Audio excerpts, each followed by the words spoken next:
श्री गुरु के मुख से साधन सहित ज्ञान का श्रवण करके शिष्य को आत्मस्वरूप के विषय विश्राम प्राप्त हुआ।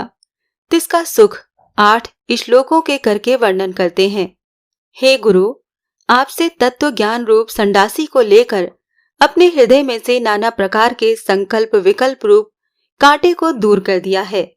हे गुरु, धर्म, अर्थ, काम, मोक्ष इन चारों का फल तुच्छ है।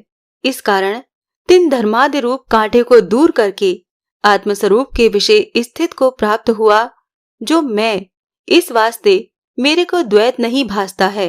इस कारण ही मुझे अद्वैत विचार भी नहीं करना पड़ता है, क्योंकि उत्तीर्णे तु परे पारे नौकाया किम प्रयोजनम। जब परली पार उतर गए तो फिर नौका की क्या आवश्यकता है। इस कारण जब द्वैत का भान ही नहीं है तो फिर अद्वैत विचार करने से फल ही क्या।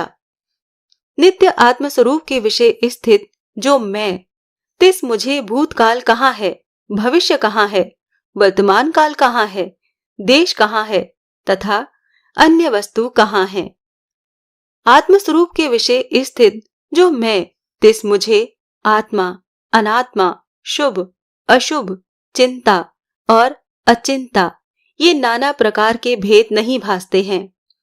आत्मस्वरूप के विषय स्थित जो मैं, तिससे मेरी स्वप्नावस्था नहीं होती है, सुषुप्ति अवस्था नहीं है और जागृत अवस्था भी नहीं होती है, क्योंकि ये तीनों अवस्था बुद्धि की हैं, आत्मा की नहीं है। मेरी तुरीयावस्था भी नहीं होती है तथा अंतःकरण धर्म जो भय आदि सो भी मुझे नहीं होता है।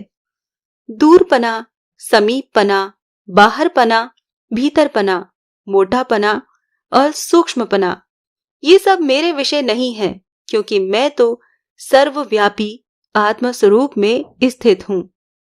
आत्मस्वरूप के विषय स्थित जो मैं, तिस मेरा मरण नहीं होता है, जीवन नहीं होता है, क्योंकि मैं तो त्रिकाल में सत्य रूप हूँ।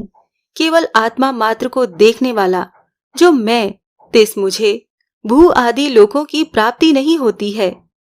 इसी कारण मुझे कोई भी कर्तव्य नहीं है। मैं पूर्णात्मा हूँ। इस कारण मेरा लय व समाधि नहीं होती है। आत्मा के विषय विश्राम को प्राप्त हुआ जो मैं, तिस मुझे धर्म, अर्थ, काम रूप त्रिवर्ग की चर्चा से कुछ प्रयोजन नहीं है, योग की चर्चा करके कुछ प्रयोजन नहीं है तथा ज्ञान की चर्चा करने से भी कुछ प्रयोजन नहीं है। अष्टावक्र गीता का 19वां अध्याय यहाँ संपूर्ण हुआ।